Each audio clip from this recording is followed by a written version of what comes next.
ابو ذر ایک جوڑا پہنے ہوئے تھے اور ان کا غلام بھی جوڑا پہنے ہوئے تھا۔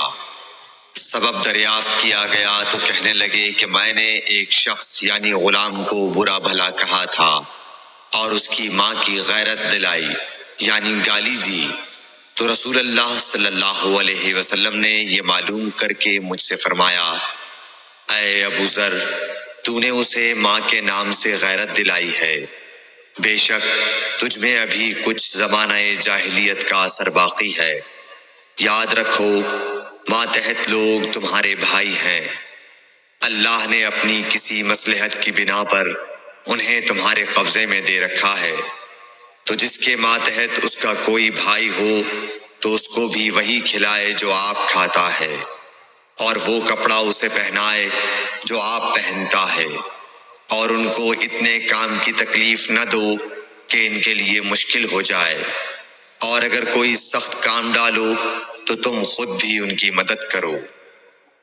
صحیح بخاری حدیث نمبر 31۔ جب سورہ انعام کی یہ آیت اتری، جو لوگ ایمان لائے اور انہوں نے اپنے ایمان میں گناہوں کی آمیزش نہیں کی، تو آپ صلی اللہ علیہ وسلم کے اصحاب نے کہا، یا رسول اللہ، یہ تو بہت ہی مشکل ہے، ہم میں کون ایسا ہے جس نے گناہ نہیں کیا؟ تب اللہ پاک نے سورہ لقمان کی یہ آیت اتاری کہ بے شک شرک بڑا ظلم ہے۔ صحیح بخاری حدیث نمبر 32۔ رسول اللہ صلی اللہ علیہ وآلہ وسلم نے فرمایا، منافق کی علامتیں 3 ہیں، جب بات کرے جھوٹ بولے، جب وعدہ کرے اس کے خلاف کرے، اور جب اس کو امین بنایا جائے تو خیانت کرے۔ صحیح بخاری حدیث نمبر 33۔ رسول اللہ صلی اللہ علیہ وسلم نے فرمایا کہ 4 عادتیں جس کسی میں ہوں تو وہ خالص منافق ہے، اور جس کسی میں ان 4 میں سے ایک عادت ہو تو وہ بھی نفاق ہی ہے جب تک اسے نہ چھوڑ دے۔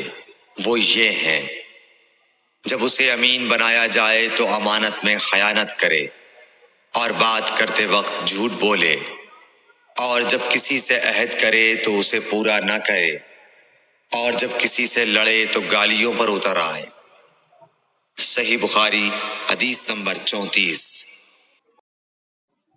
رسول اللہ صلی اللہ علیہ وسلم نے فرمایا، جو شخص شب قدر ایمان کے ساتھ محض ثواب آخرت کے لیے ذکر و عبادت میں گزارے، اس کے گزشتہ گناہ بخش دیے جاتے ہیں۔ صحیح بخاری حدیث نمبر 35۔ رسول اللہ صلی اللہ علیہ وسلم نے فرمایا، جو شخص اللہ کی راہ میں جہاد کے لیے نکلا، اللہ اس کا ضامن ہو گیا۔ اللہ تعالیٰ فرماتا ہے، اس کو میری ذات پر یقین اور میرے پیغمبروں کی تصدیق نے اس سرفروشی کے لیے گھر سے نکالا ہے۔ میں اس بات کا ضامن ہوں کہ یا تو اس کو واپس کر دوں ثواب اور مال غنیمت کے ساتھ، یا شہید ہونے کے بعد جنت میں داخل کر دوں۔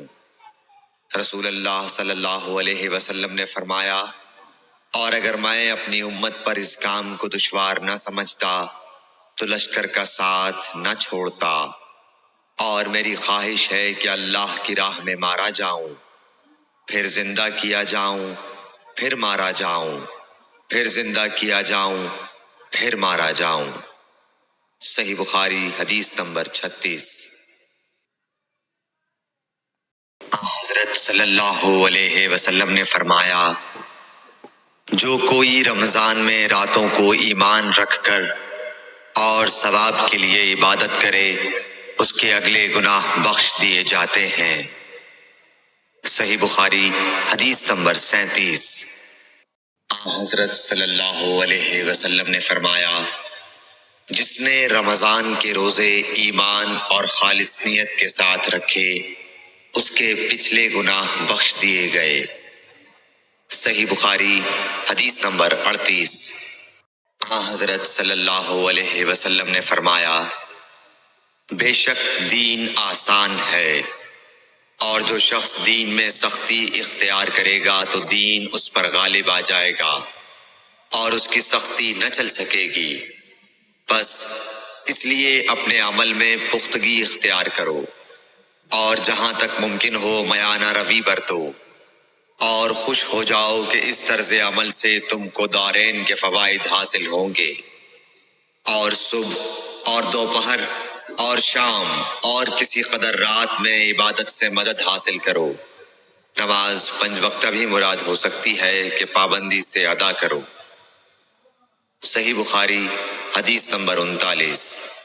رسول اللہ صلی اللہ علیہ وسلم جب مدینہ تشریف لائے تو پہلے اپنی نانہال اترے جو انصار تھے، اور وہاں آپ نے 16 یا 17 ماہ بیت المقدس کی طرف منہ کر کے نماز پڑھی، اور آپ کی خواہش تھی کہ آپ کا قبلہ بیت اللہ کی طرف ہو۔ جب بیت اللہ کی طرف نماز پڑھنے کا حکم ہو گیا تو سب سے پہلی نماز جو آپ نے بیت اللہ کی طرف پڑھی عصر کی نماز تھی۔ وہاں آپ صلی اللہ علیہ وسلم کے ساتھ لوگوں نے بھی نماز پڑھی۔